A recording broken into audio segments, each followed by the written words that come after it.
Good morning, David and Kathleen. This is your workout one for this week with modifications coming for both of you in certain places.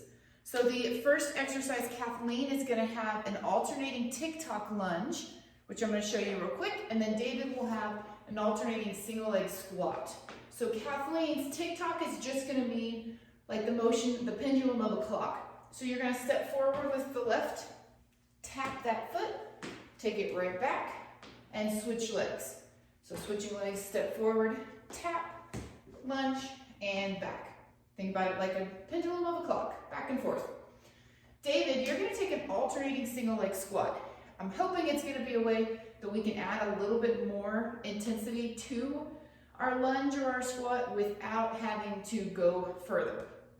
So single leg, you've got an option. You can either let the free leg go back. That was a terrible example of balance. Let's try that again. You can let the free leg go back, or you can let the free leg come forward. Your range is whatever you have. So if you can hang out in that top 45 degrees, do it. That's great.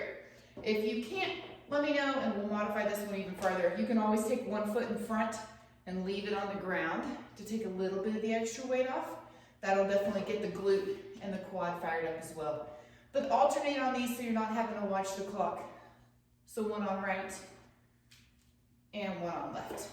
Okay? Second exercise, second and third you can both do.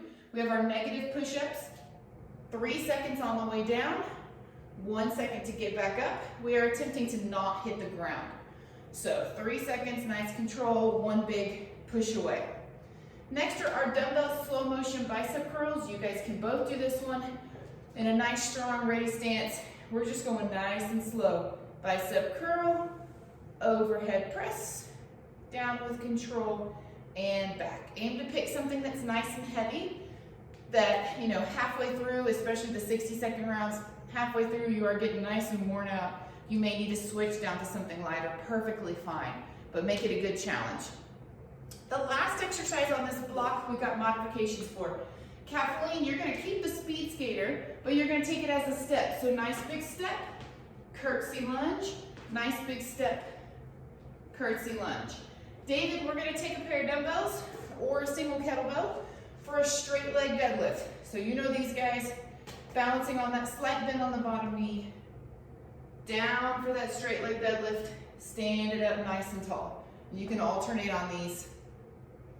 If you would like the increased challenge, you can stay on one side for the half of the time and then switch either way. Okay, block 2, all stability ball. You guys can do all of these. You've got your stability ball dumbbell chest press. You've got your lateral pullover, which is that dumbbell pullover, pike ups, lifting the hips, and hamstring curl. There is tempo on all of these, so pay attention to which phase you spend the long time in. So on our chest press, you've got 3 seconds down and a quick press up. On our lateral pullover, you've got 3 seconds overhead, quick pull back to center.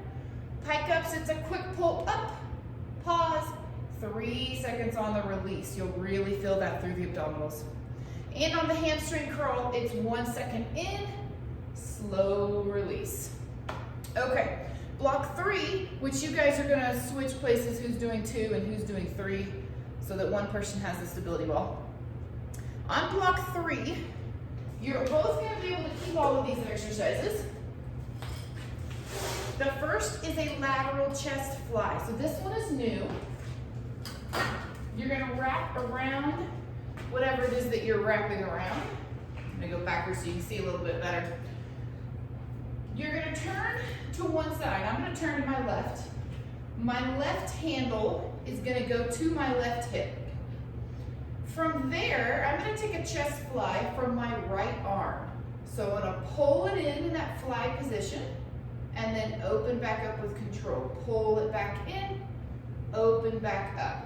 So you're going to take 30 seconds on that side. And then when you turn around, I turn to my right hand goes to my hip, my left arm does the fly. If you want a little extra intensity on this one, once you get into your ready position, turn your hips about 45 degrees so your arm, your shoulder is open even a little bit farther, so it'll take you a little bit farther back through that range. Next, two more, is a lateral step. So we've done this one before, starting with those feet close together. We're taking the step together, step back. Remember, the goal is to not let your hips ever turn. All right. David, if this one bothers you, but with the stepping action to the side, instead of the step, hold the lateral and press out for that oblique and shoulder work. Last two, we have our basic wood chop. We all know these guys. Not the power wood chop, so keep the hips and knees facing correct direction. And last is just our nice big T. Remember, the range of motion is the most important part. If you cannot get the elbows behind the shoulders, then take it with the bent arms so you can really force that open. All right, guys, if there's anything in this workout that seems like it's gonna challenge whatever the injury you have going on, speak up, let me know beforehand if you can, or substitute with things that we've substituted with before. Have a great workout.